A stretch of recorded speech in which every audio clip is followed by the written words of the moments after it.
अब हम आव्यूह के कॉन्सेप्ट्स जो पिछले वीडियो में हमने क्लियर किए थे, अब हम बढ़ते हैं उपसारणिक सारणिक के लिए जो भी हमारे पास कॉन्सेप्ट हैं उसमें से कुछ आज पढ़ेंगे हम।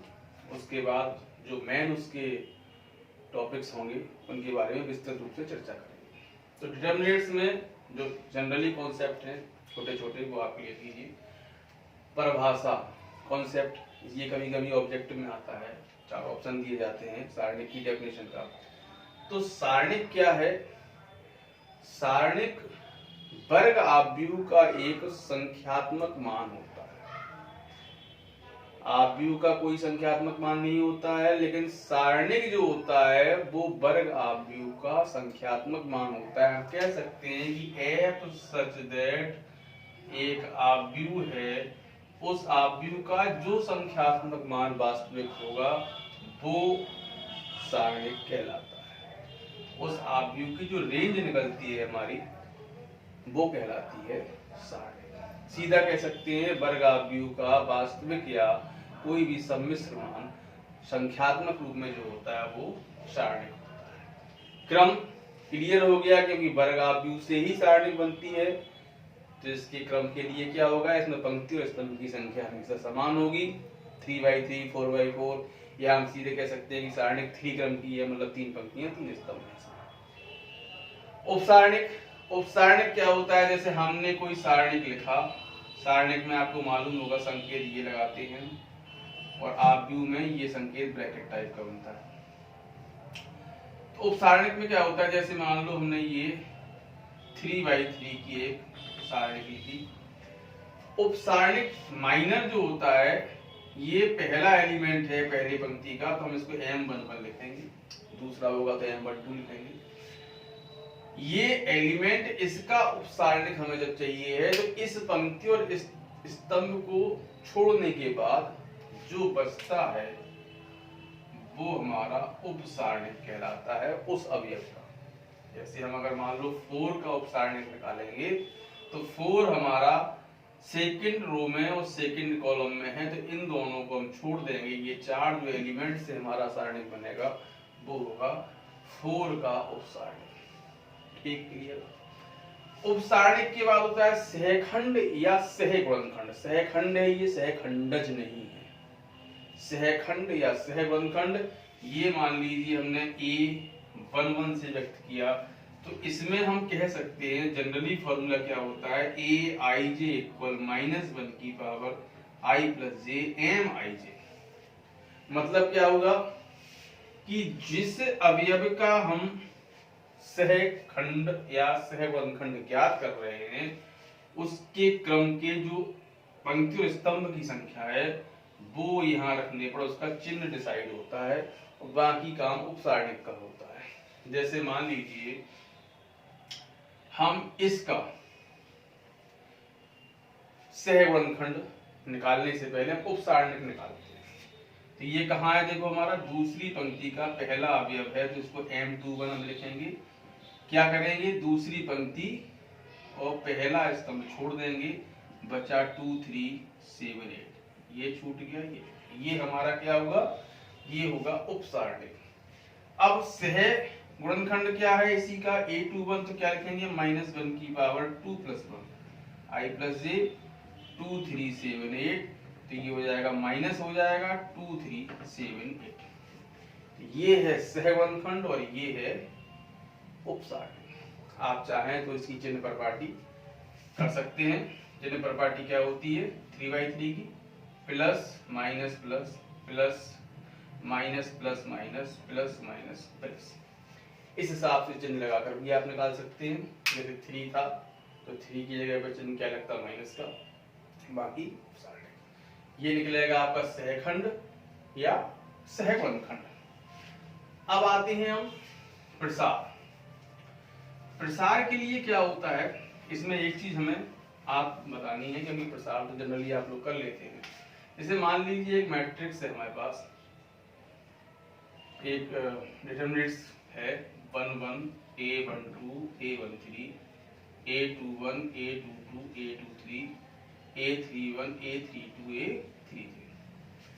हम प्रसार करते हैं, प्रसार में क्या करते हैं इसका, हम जैसे पहली पंक्ति के सापेक्ष प्रसार करते हैं या किसी भी पंक्ति किसी भी स्तंभ के सापेक्ष हम प्रसार करते हैं, तो हमें जनरली मालूम है कि प्रसार हमेशा इक्वल आता है। तो हम जैसे R1 के सापेक्ष प्रसार इसमें करेंगे तो A11 लिखेंगे और इसको हम यहाँ से ये लिखेंगे, तो ये हमारा होगा A22 A23 A32 A33। अब इसके बाद हमारा प्लस लगाएंगे हम A12, अभी हम चिन्ह का यूज नहीं कर रहे हैं, अभी आपको क्लियर हो जाएगा। A12 लिखा हमने तो ये हमारा बचा A21 A23 A31 A33 plus A13 लिया हमने, अभी सिर्फ उपसारण लिख रहे हैं हम, ये पंक्ति ये स्तंभ बंद हो गया A21 A22 A31 A32। अब अगर हम प्रसार करते हैं तो हम चिन्ह प्रॉपर्टी का यूज करते हैं, क्यों? क्योंकि यहां हम इनके साथ ये लिखते हैं, ये क्या है, ये इसके सहगुणनखंड होते हैं। तो सहगुणनखंड में हम जब देखते हैं तो पहले के साथ चिन्ह आता है प्लस का और दूसरे के साथ चिन्ह किसका आता है, माइनस का। तो अगर इसको हम जनरली लिखें तो क्या लिखेंगे, A11, ये क्या है, ये A11 का सहगुणनखंड है A1।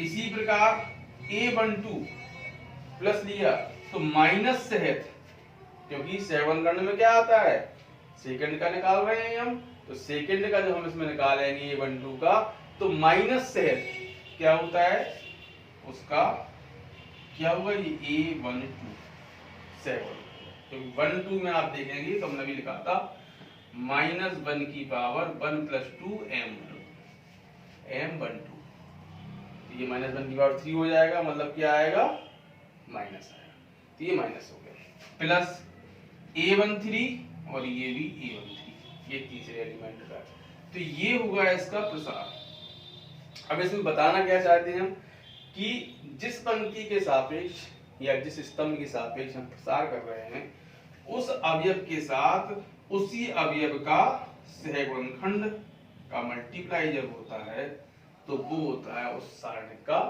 प्रसार। लेकिन अगर हमने अवयव लिए पहली पंक्ति के और सहगुणनखंड हमने ले लिए दूसरी पंक्ति के,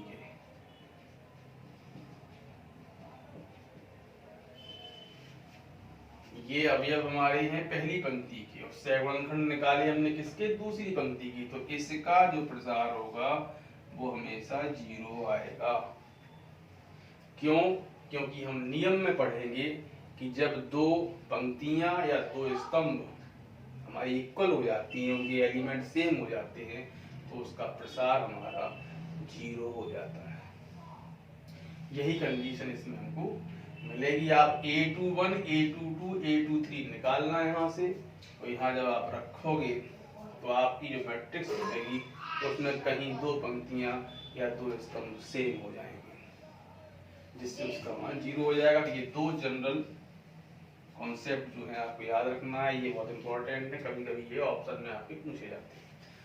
अब प्रसार के बाद आता है उसके नियम, सारणिक में कौन कौन से नियम होते हैं, तो आप जल्दी उसको रिवाइज कीजिए। जैसे पहला नियम सारणिक में होता है कि अगर किसी सारणिक में कोई दो पंक्तियां या दो स्तंभ आपस में समान है जो भी हम पढ़ रहे थे, तो उस सारणिक का प्रसार डायरेक्ट हम 0 लिख सकते हैं। जैसे हमने लिख दिया 1 2 3 1 2 3 4 5 6, ये दो पंक्तियां आपस में कैसी हैं, हमारी सेम है, समान है, इसलिए इसका मान 0 है। दूसरा नियम इसका है कि अगर सारणिक की किसी पंक्ति या किसी स्तंभ का प्रत्येक अवयव अगर 0 है तो उस सारणिक का मान भी 0 होता है। तो ये दो नियम हुए सारणिक के मान के 0 होने के। तीसरा नियम है इसका है कि यदि सारणिक में पंक्तियों को आपस में चेंज करें या हम स्तंभों को आपस में चेंज करें तो सारणिक का चिन्ह बदल जाता है, और जितनी बार हम परिवर्तन करेंगे उतनी ही बार उसका चिन्ह चेंज होगा। जैसे हम इस पंक्ति को पहली पंक्ति को दूसरी की जगह पे, दूसरी को पहली की जगह पे लिखते हैं, या हम कोई भी पंक्ति आपस में चेंज करते हैं या कोई भी स्तंभ आपस में चेंज करते हैं तो उसमें चिन्ह का परिवर्तन हो जाता है। अगर माइनस में होगा तो प्लस आ जाएगा, प्लस में होगा तो माइनस आ जाएगा, और जितनी बार परिवर्तन करेंगे उतनी बार चिन्ह परिवर्तित होगा। चौथा नियम इसका है कि यदि सारणिक में किसी अदिश राशि से हम गुणा करते हैं, किसी सारणिक में, जैसे सारणिक हमारे पास है और उसमें हमने k से गुणा किया, तो उस k से गुणा जब हम करेंगे तो वो किसी पंक्ति या किसी एक स्तंभ में उसका गुणा हो जाएगा। पूरे अवयवों में गुणा नहीं होगा जो हमारा आव्यूह में होता था। आव्यूह में क्या होता था, गुणा करते हैं तो सभी अवयवों में गुणा होता था। इसमें क्या होगा, गुणा होगा तो आप चाहे किसी भी एक पंक्ति में गुणा कर दें, चाहे किसी भी स्तंभ में गुणा कर दें। इसका दूसरा इससे नियम क्या निकलता है कि अगर किसी से गुणा करेंगे तो आपको उतने ही से उसमें भाग भी देना पड़ेगा यदि गुणा करते हैं, ठीक है। और अगला नियम इसका क्या निकलता है कि अगर किसी पंक्ति या किसी स्तंभ में कोई संख्या उभयनिष्ठ है तो वो उभयनिष्ठ बाहर सारणिक के निकाली जा सकती है। हमें ये नहीं देखना है कि वो सभी में कॉमन है या नहीं, किसी भी एक पंक्ति या किसी भी एक स्तंभ से संख्या अगर कॉमन होगी तो वो निकाली जा सकती है, ठीक है। इसके बाद इसका एक नियम आता है अगला कि अगर किसी सारणिक की किसी पंक्ति या किसी स्तंभ में कुछ अवयव जोड़े या घटाए गए हैं तो जितने अवयव जुड़े हैं या जितने अवयव घटाए गए हैं उतनी ही सारणिक उसकी बन जाएगी। जैसे हमने कहा a11 plus k, a12 plus m, a13 plus n, और यहाँ a21, a22, a23, a31, a32, a32। अब इस पहली पंक्ति में हम देखते हैं तो दो दो एलिमेंट हैं तो इसकी दो सारणिक बन जाएगी। एक सारणिक में a11, a12, a13 ये सेम रहेंगे, प्लस दूसरी सारणिक में k, m, n और ये सेम रहेंगे। इस प्रकार अगर माइनस होगा तो माइनस आ जाएगा, चिन्ह सेम करके हम बीच में लगा देंगे।